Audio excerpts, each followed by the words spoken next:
Airport నుంచి మనం ప్రత్యక్ష ప్రసారంలో కరెక్ట్గా అరైవల్ పాయింట్ దగ్గర మనం ఎలా ఉందో చూస్తున్నాం. ఇప్పుడు దాకా కొంచెం లోపల చూసాం, విజిటర్స్ లాంచ్ ఏదైతే ఉంటుందో అక్కడి నుంచి ఒకసారి మనం చూసాం. బయటకు వచ్చిన తర్వాత అరైవల్ పాయింట్ ఎలా ఉందో ఒక్కసారి చూడండి. మా ప్రతినిధి రాకేష్ లైవ్ లో సిద్ధంగా ఉన్నారు డీటెయిల్స్ అందించడానికి. రాకేష్, హ్యూజ్ క్రౌడ్ కనిపిస్తోంది, ఆమె కోసం వేచి ఉన్న అభిమానులు కావచ్చు, కార్యకర్తలు కావచ్చు, హ్యూజ్ కనిపిస్తోంది. సో ఇక్కడ నుంచి ఎంత సమయం పట్టొచ్చు ఆమె ఇంటికి వెళ్ళడానికి ఇవన్నీ చూస్తుంటే?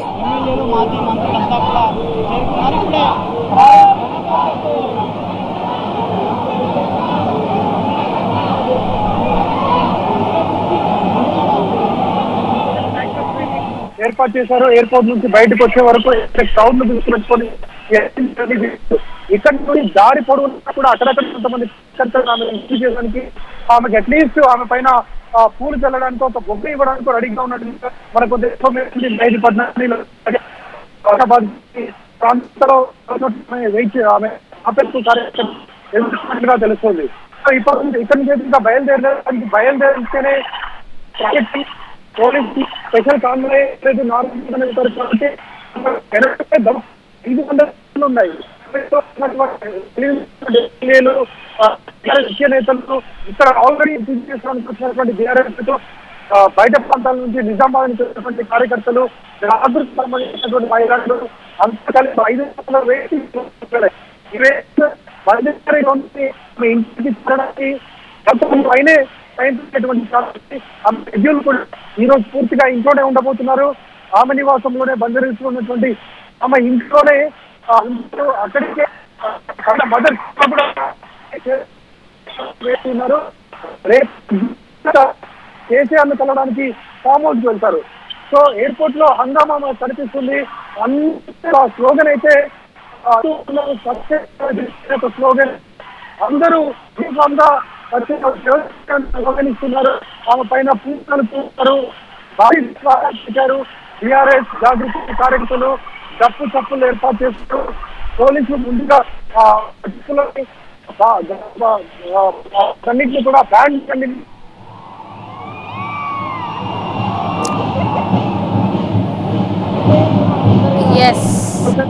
ఒక్కసారి మనకి ఒకసారి సిచ్యువేషన్ చూడండి. వాహనం ముందుకు వెళ్ళడానికి వీలు లేకుండా వాహనానికి అడ్డుగా ఆమె కోసం ఎదురు చూస్తున్న కార్యకర్తలతో బ్లాక్ అయిపోయింది అరైవల్ పాయింట్.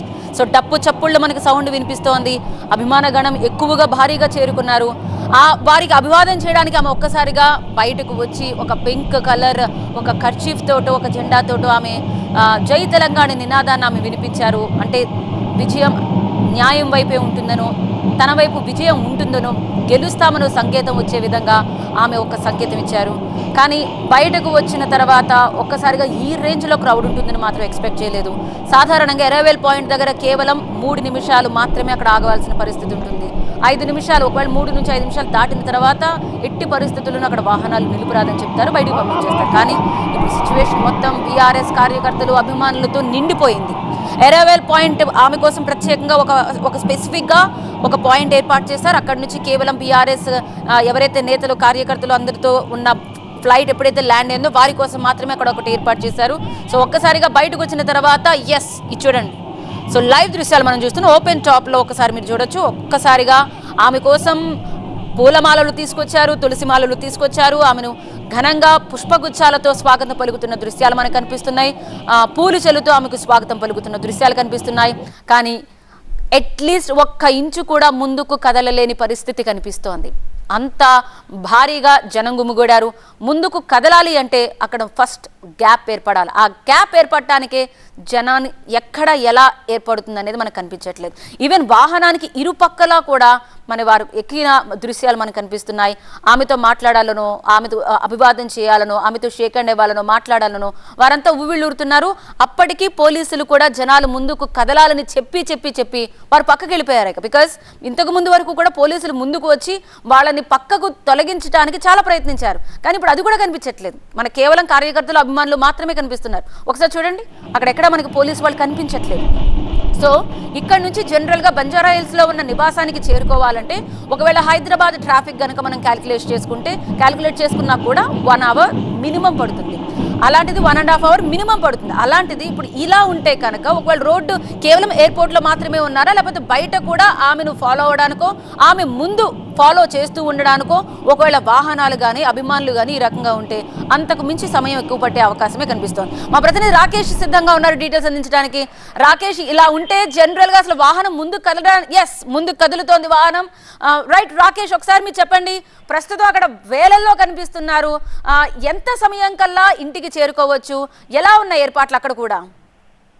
మీరు ఇంతకుముందు చెప్పినట్లుగా ముందు కూడా కొన్ని వెహికల్స్ ఉన్నాయి. దాంతోపాటు శంషాబాద్ లో కూడా కొంతమంది కార్యకర్తలు ఆమెను కలిసేందుకు ఆమెకు వెల్కమ్ చెప్పేందుకు సిద్ధంగా ఉన్నారు.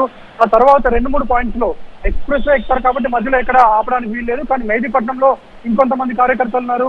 ఇలా ప్రతి చోట కార్యకర్తలు అడ్డుతగులతో ఆమెకు వెల్కమ్ చెప్పడానికో ఆమెను కనుక చూడడానికో కనుక అక్కడ ఆపితే ఇంకా ఆలస్యం అయ్యేటువంటి అవకాశం ఉంటుంది. ఇప్పటికీ ఎస్టిమేటెడ్ టైం అయితే 1.5 అవర్ ఖచ్చితంగా పడుతుంది. హైదరాబాద్ లో ఉన్నటువంటి ట్రాఫిక్, దాంతో పాటు ఆమె ముందు వెనకాల ఉన్నటువంటి భారీ వాహనాల కాన్వాయ్ ఇవన్నీ చూస్తే 1.5 అవర్ అయితే ఖచ్చితంగా పడుతుంది. మధ్యలో ఆపితే ఆ టైం 2-2.5 అవర్స్ పట్టేటువంటి ఛాన్స్ ఉంది. ఇప్పుడైతే ఎగ్జాక్ట్ గా 5:50 అవుతుంది. ఇంకా ఆమె బయలుదేరడానికి సిద్ధంగా ఉంది. మెల్లిమెల్లిగా వెహికల్ మూవ్ అవుతుంది. కార్యకర్తలు అందరూ ఆమెను కలవడానికి, ఆమె ఇక్కడ కొద్దిసేపు అయినా మాట్లాడాలని డిమాండ్ చేస్తున్నారు. కానీ మాట్లాడడానికి ఎట్లాంటి అవకాశాలు కానీ లేకపోతే దానికి సంబంధించిన టెక్నికల్ ఫెసిలిటీస్ కానీ మైక్ కానీ అట్లాంటివి ఏం లేవు. కాబట్టి ఆమె ముందు కదులుతూ ఉన్నారు. అలాగే ఇక్కడ ఎయిర్పోర్ట్ దాటడానికి దాదాపు 1/2 అవర్ పట్టే ఛాన్స్ కనిపిస్తుంది. ఎందుకంటే ఇక్కడ నుంచి ఎయిర్పోర్ట్ మెయిన్ రోడ్ వరకు లైన్ గా ఆమె కోసం ఉన్నటువంటి వాహనాలు రోడ్డు అటువైపు ఇటువైపు పార్క్ చేస్తున్నాయి. వాళ్ళందరూ కూడా కవిత వాహనానికి ముందో వెనకాల ఉండాలని ఆశపడుతూ ఉంటారు. కాబట్టి ఈ కాన్వాయ్ కదలగానే అటో ఇటో మళ్ళీ వెహికల్స్ అన్ని మూవ్ అవుతాయి, మళ్ళీ జామ్ అయ్యేటువంటి ఛాన్స్ ఉంటుంది. పోలీసులు కొంత కంట్రోల్ చేసేటువంటి ప్రయత్నం చేస్తున్నప్పటికీ వెనకాలన్నటువంటి వాహనాలు చాలా పెద్ద సంఖ్యలో ఉండడం, ముందు పార్కింగ్ అందరికీ తెలుసు ఎయిర్పోర్ట్ లో పైన ఎక్కడైతే అరైవల్స్ ఉంటాయో అక్కడ పార్కింగ్ చేయనివ్వరు. కింద పార్కింగ్ స్లాట్స్ అన్ని కూడా ఫుల్ అయిపోయినాయి. కాబట్టి ఎయిర్పోర్ట్ లో ఉన్నటువంటి ఇంటర్నల్ రోడ్స్ లో లెఫ్ట్ రైట్ సైడ్ లో పక్కన అన్ని వెహికల్స్ పార్క్ చేశారు. కాబట్టి వెళ్తున్నటువంటి ఈ ట్రాఫిక్ అవన్నీ అడ్డొచ్చేటువంటి ఛాన్స్ ఉంటుంది. అవన్నీ కూడా ఒకేసారి మూవ్ అయితే ట్రాఫిక్ జామ్ అయ్యేటువంటి ఛాన్స్ ఉంటుంది. సో కార్యకర్తలు అయితే పెద్ద సంఖ్యలో ఇక్కడికి వచ్చారు. జిల్లాల నుంచి జాగృతికి సంబంధించినటువంటి డిఫరెంట్ కమిటీల నుంచి ఇక్కడికి వచ్చి కవితకు వెల్కమ్ చెప్తున్నారు. పాటు కేటీఆర్ ఉన్నారు, హరీష్ రావు ఉన్నారు, అందరూ వచ్చే వెహికల్లో ఉన్నారు. మిగతా వెనకాల వెహికల్లో ఎమ్మెల్యేలు, ఎంపీలు, రాజ్యసభకు సంబంధించినటువంటి సభ్యులు, ముఖ్య నేతలంతా వెనకాల వెహికల్స్ లో ఉన్నారు. మిగిలిన కార్యకర్తలంతా ఆ వెనకాల వెహికల్స్ లో ఉన్నారు. కొంతమంది మహిళలు 2 వీలర్స్ లో కూడా ఇక్కడికి చేరుకొని కవితతో పాటు ర్యాలీగా వెళ్తామంటూ ముందుకు వస్తున్నటువంటి దృశ్యాన్ని కూడా మనకి ఇస్తున్నారు. Thank you so much Rakesh, మళ్ళీ మీ వద్దకు వస్తాం. సో చేరుకున్న తర్వాత ఎయిర్పోర్ట్ కి ల్యాండ్ అవగానే ఒక్కసారిగా జనంతో నిండిపోయింది మొత్తం ఎయిర్పోర్ట్ బయట అరైవల్ పాయింట్ అంతా కూడా. సో ఇక్కడ నుంచి ఇంటికి చేరుకోవాలంటే మినిమం 1.5 అవర్ టైం పడుతుంది. ఇన్ కేస్ ఒకవేళ హ్యూజ్ క్రౌడ్ ఇలాగే ఫాలో అయితే అంతకు మించి ఎక్కువ సమయం పట్టిన ఆశ్చర్యపోనక్కర్లేదు.